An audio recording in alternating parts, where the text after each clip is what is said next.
Anybody see me? That's me with the red hat on and the gold jacket. I wasn't invited up there.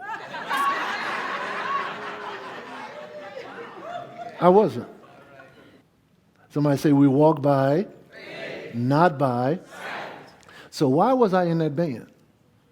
I'm standing behind. I was in the back with the group. I came out. A voice said in me, "Go up there with that band." Now I know the voice. Got it? So I go up, and I first talked to security. I said, "Can I go up?" He said, "Yeah, you can go up." Then when I get up there, here's another thing. So many people seem to be frustrated. Like, how does God talk? How do you know God talking? Well, first, if I hear a voice that tells me, just whack, this crazy. Who joins a band that's in front of 100,000 people? It makes no sense. But I know the voice. And I hear people say, well, how you know God's voice, man? You know. Here's how I know. Here's the first thing. If I had heard it and then I get where security is and they say, you can't go up there, it ain't deep. It ain't deep. Because I've tried to go on a Super Bowl field sometime with my gold jacket, and they won't let me home. So what I'm saying to you, when you walk with God, you get access. Now, I'm using a natural illustration that relates to people's lives. I am not a person that prepare a message to teach over you and you leave here trying to figure stuff out. I am talking about something just as simple as I believe I heard it, and I didn't hear God. Thus thou Aeneas, while thou is at the draft, I command thou thee, Aeneas, to go up and get in the band, Aeneas. That's foolish. But does that make the voice just not as authoritative? Because I didn't hear it like that? The prophet was in the cave, and he was moping. He had a bad attitude because he was God's man. He had just saw a major move of God where God actually caused a number of false prophets to be identified as false. And he had this major, and be careful for all of those that God worked through, be careful of how the enemy will try to attack you after high points. So he had just had this major victory. And he talking trash. If that's your God, blah, blah, blah, blah.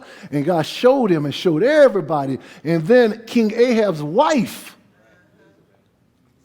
was the one got him depressed. You go tell that prophet, you go tell him. Ain't nothing like a trash talking woman. When I say trash talk, people talk trash. You saw it in the NCAA championship game. Remember the girl from LSU and the girl from Iowa? Y'all remember that? Some of y'all not in the sport. But what she was sharing, and about what does that mean? Somebody tell me what that means. Fixing your face meaning you can't, that's what it was, you can't see me. So the girl from Iowa did that to a team who was in the SEC conference, the South Carolina team. So the girls at LSU who was in the SEC conference, they were like, even though you didn't do that to us, you did it to some of our sisters in our conference. We're going to get you back. And that's how you got to see the church. The church is not dispatched. We're all one. And got it. And if you're talking trash to one, you're talking trash to all of us. Y'all got it? So homegirl Reese, they beat him. She's straight like, you. By the way, what does that mean? What's the content of it? When you say get on my level. You can't, in other words, you can't get on my level. I got it. Oh, yeah, I love it. So that's what I like that. That's why you got to keep young people around you. If you don't, you'll become obsolete real fast. You got it? Or you won't be able to reach them. You got it? You got to be able to understand and humble yourself enough to ask somebody in real time, what did it really mean? I got it now. Yeah, you ain't on my level. Got it? Y'all understand? So it was on my heart to go, so I went on the band. First thing I got past security. They say, oh, come on. Then I haven't touched a tambourine.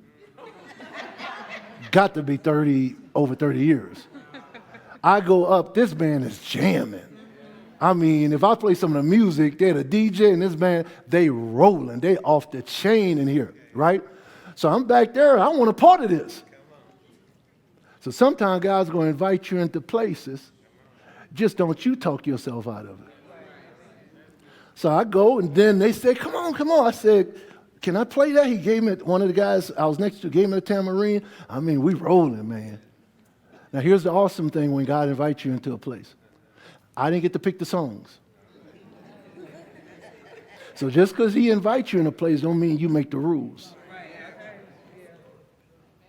This ain't deep. God sent you this church. He didn't send you to this church tell me what to do. No, I'm serious. No, in other words, it don't mean you can't give me wisdom. And a mistake people make, particularly people who've been in ministry a long time and they've gone in, maybe they've been successful, maybe they haven't. They'll find younger churches like this to come in and try to sink their teeth in. And then they will try to do things and get things done in such a way that didn't work for them. And you'll be surprised how many people in here are too quiet.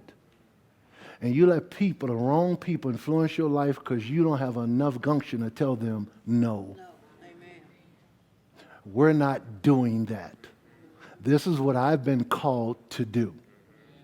Ladies, I need you with men. When you talk to your men and you see us out of line, you don't have to be yelling, but you do need to have an intelligent conversation. Brother, I love you. This will be your spouse. But what you just did is a violation of my personal space. Now, let's sit down. Now, why is this important? You'd be surprised how many people think because we don't talk about it, it's going to go away. It's nowhere in the Bible where it says time heals all wounds. It doesn't. You and I got to grow up and have intelligent conversations. Somebody come talk crazy to you. You need to have a conversation. Your children come in your house and don't speak. You need to have a conversation. Well, that's just new school. No, that school don't change. There are some boundaries. Yeah, I know there's different methods and all that, but there are also some respect boundaries that don't change. Got it? You're not going to yell at your parents. We're not going to yell. Get yourself together. Right? Matter of fact, let me open the door. You just going to go wherever you need to go, and then come on back when you cool down, because we're not going to have that kind of relationship. You got to have boldness to be a believer.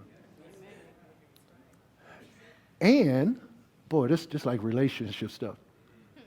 Stop letting stuff simmer and don't say nothing. And then when it finally gets up here, you done cause trauma to everybody. Because you yelling, you curse, you man. Why? You did all of that because you just let it go too far. There's something called first-time obedience. And there's one principle I want to leave you with this today. We walk by, not by.